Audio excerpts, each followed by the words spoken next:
Hello everyone, এখন যাচ্ছি অন্নপ্রাশন বাড়ি। 2 পা হাঁটলে চলে যাব সেখানে। আমাদের পাড়া থেকে সবাই চলে গিয়েছে, শুধু আমি আর স্মৃতি বাকি। বলেছিলাম না শুধু 2 পা হাঁটলে চলে আসবো, আসা মাত্রই খেতে চলে এসেছি। আর এদেরকে দেখো।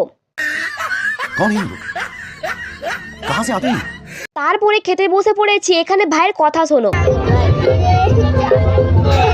বাড়ি যাওয়ার সময় এই টাক অনুকে দেখতে পাই, আর কি চলে গেলাম ওর কাছে। আর যিনি ওকে কোলে নিয়েছেন উনি হলেন আমার বড়দি। আর অনু দেখো আমাকে দেখলেই কাঁদে, যেমন আমি ওকে খেয়ে নিচ্ছি। তারপর বাড়িতে এসে আমি আর স্মৃতি অনুর বিয়েতে অন্নপ্রাশনে যা খেয়েছি এখানে হজম করছি। তোমরা যদি আমার এই রিলসটা দেখতে চাও তাহলে আমার ইনস্টাগ্রাম প্রোফাইলে গিয়ে দেখে আসতে পারো। তারপর সন্ধেবেলায় বেরিয়ে গেলাম মোমো খেতে। আমি স্মৃতি অ্যান্ড সাথী চলে এসেছি দোকানে। এখানে 1 প্লেট মোমো খাওয়ার পর স্মৃতিকে বলছিলাম আমি ফুচকা খাবো, কারণ অনেকদিন ধরে ফুচকা খাওয়া হয়নি। এই জন্য আমার দৌলতে স্মৃতি আর সাথী ফুচকা খেয়েছে। তারপর আর কি আছে, আমরা বাড়ি যাই। তোমরা আরো মিনি ব্লগের জন্য